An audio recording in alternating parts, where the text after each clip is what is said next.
Fortnite. You either love or hate it, praise or berate it, but one thing is certain. This game was and is part of a lot of people's lives, and for good reason. Fortnite started as an idea like most things in life do. That idea was turned into a tangible product by the studio of People Can Fly, which was briefly known as Epic Games Poland for some time, and part of that idea manifested itself into what you know as Fortnite Battle Royale.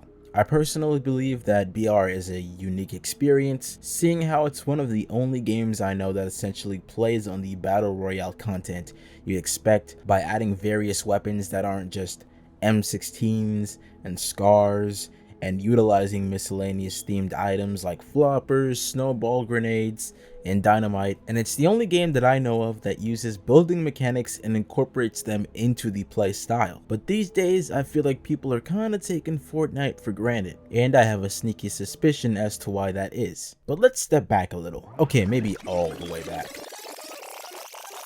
Fortnite, like I said, started as an idea. Its earliest origins go back to a game jam that Epic Games held briefly after Gears of War 3 came out in 2011. That's right, Fortnite technically existed since the start of the last decade. The early team's major goal was to have kind of like a Minecraft Terraria crafting building piece kind of feel, while also adding third-person shooter elements with stylized graphics. But this game wasn't originally a competitive shooter, which is something I think a lot of people either forget or straight up don't even know about. This game was called Fortnite, with Save the World being the official subtitle added on a little later after release. The game was as much of a tower defense type game as all of the other things that I mentioned. The premise was simple. An overwhelming majority of the population vanishes overnight, and a horde of husks have taken their place. It's now up to you to save these surviving people and defend your home, which is formed out of a base of materials you fund in the world, otherwise known as a home base. Time passed, and the game got more and more fleshed out until 2014 and 2015, when a couple of rounds of the alpha were released to a select group of people who wanted to see the game. Then, work was made to improve the quality of life, the graphical capabilities of the game, the features and abilities included in missions, etc. until 2017. Early access officially began, and tons of Let's Players jumped onto the game to witness the game for themselves, mostly due to sponsorships from Epic Games, but let's not focus on that too much. But popularity wasn't as high as it probably should have been for the time, especially with how many other less polished games were out there. Then, something big happened. On September 26, 2017, a day over 2 months after the release of Save the World, they had something new, something that would change the landscape of modern gaming forever. Fortnite Battle Royale.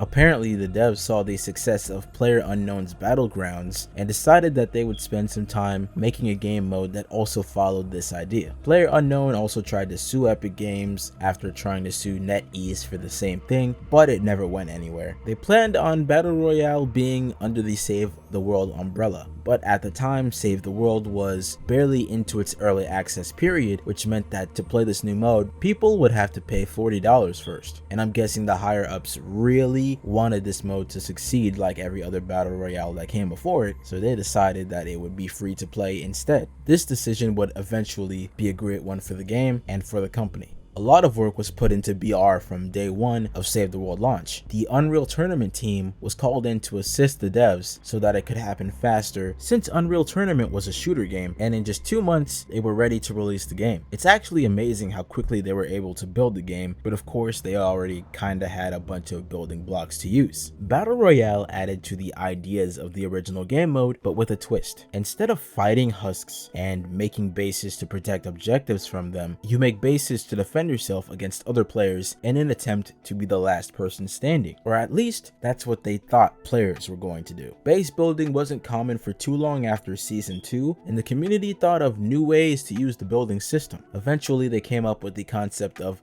90s, which gave you a rapidly increasing height advantage over your opponents. Season 3 was the point in time where I started gaining knowledge about the game. I saw Jacksepticeye when he uploaded gameplays of him just trying to get a win in early 2018. He got much better at it as time went on, and I very much liked watching him play. He even played with Markiplier and Moist Critical at some point, but after season 4, he didn't upload any more videos. I was surprised. I thought he was enjoying the game more. Guess it just shows the amount of effort you need to put in the video game climate to stay anywhere near the top of people's interest. Coming from a very art-heavy background, I was really interested in the design of the game. I liked the really saturated colors. I liked the asymmetrical pattern of the gun icons where it looked like the barrel was like 75% of the actual gun. I liked how the damage counter bounced up and fizzled out when you hit an enemy. I liked how the building pieces could actually be seen being put together over time. It was all marvelous to me. I wanted to start playing as soon as Jack stopped playing the game, but I didn't have a PC to play it on. Not a working one anyway. The early minimum requirements to play on PC were an i3 Intel processor with at least an HD 4000 graphics card, which I didn't even have that at the time, but I really wanted to start playing. I did some research and I found the graphics card that could help me meet the minimum requirements, and after I made the proper purchase and set everything up, I was ready to play the game, and it was everything I hoped it would be, more or less. There was some obvious graphical downsizing, but it worked out in the end. I was able to play the game. It took until like the end of season 4, but I got it done. As chapter 1 went on, the community unanimously decided that the earliest section of the game would be called chapter 1. I really started to get into the gimmicks that were coming out every season, from heavy shotguns to disco domination to P90s to cube monsters to glider redeploy to the repurposing of different points of interest on the map to all of the events that premiered. It was all very engaging to me. I loved every second of it. A lot of people were not into the gimmicks of the game, as I saw in the YouTube comments when I started watching other people besides Jacksepticeye. People just got more and more upset about the fact that some things were in the game, and me personally, I was not bothered by it that much. Eventually, by season 9, season X, I watched a lot more of the Fortnite YouTubers, and I found out that a lot of them were mainly Twitch streamers, and that's what got me into not only the Fortnite Twitch community, but the entire world of Twitch in general. It got to the point where even the content creators themselves were starting to express either fatigue or disdain for the game. After the end event and chapter 2 started, things went off the rails. Tons of content creators dropped off and started playing other games religiously in place of Fortnite. They all cited a bunch of different reasons, which was kind of weird to me because I thought, well, I don't think you have to constantly be playing Fortnite to enjoy it. Sure, there's a skill gap, but you don't have to play Fortnite every day to enjoy the game either. And also, I didn't really understand how playing Fortnite meant that you couldn't play any other games. Both content creators and the community alike made it seem like Fortnite was all anyone had, and yeah, of course it seems that way in the moment, but life goes on. But this subsection of people grew that just started talking down anything that had to do with Fortnite. All you have to do these days is mention the game in passing, like even just as a setup for a story, and it's like it just creates a visceral reaction in people, especially younger people like teenagers and young adults. Either it's people who hate it because other people like it, or they think it's for babies or man children, or because it took their friends away from them, or they're the people who wish that the game stayed exactly the way it was when it first released. And then chapter 2 started. Things were going well enough during season 1 and 2. A lot of people say that season 2 is one of the best seasons in the whole game, but by the start of season 3, the player count started to dwindle. Somehow, despite the fact that there were new things happening almost all the time, people did not have as great of a time as I did. Around season 5 and 6, I started getting into the Reddit space. I found the Battle Royale subreddit almost instantly and looked at what other people were saying about what was going on.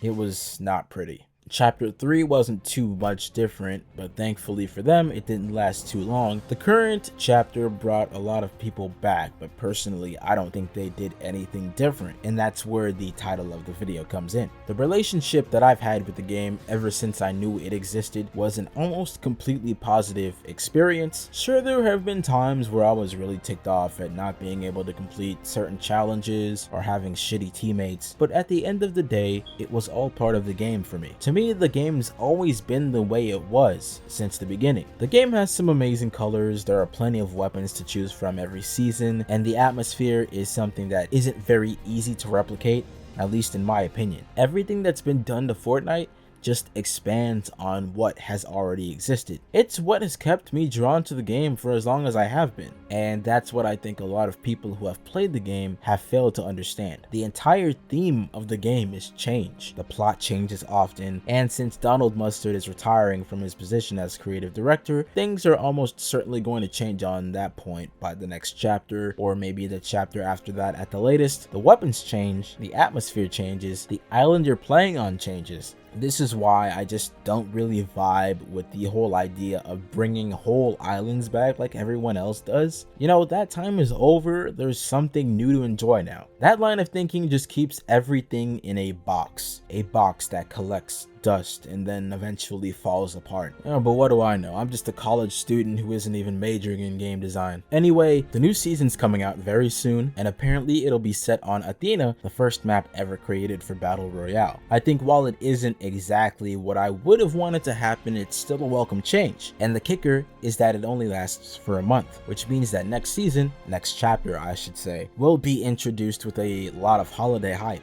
Hopefully this will satiate the hunger of the more old head type fans, and also end the pathetic clickbait of, guys, the old map is coming back, that every lame brained content creator has to go for. So in conclusion, just have a good time.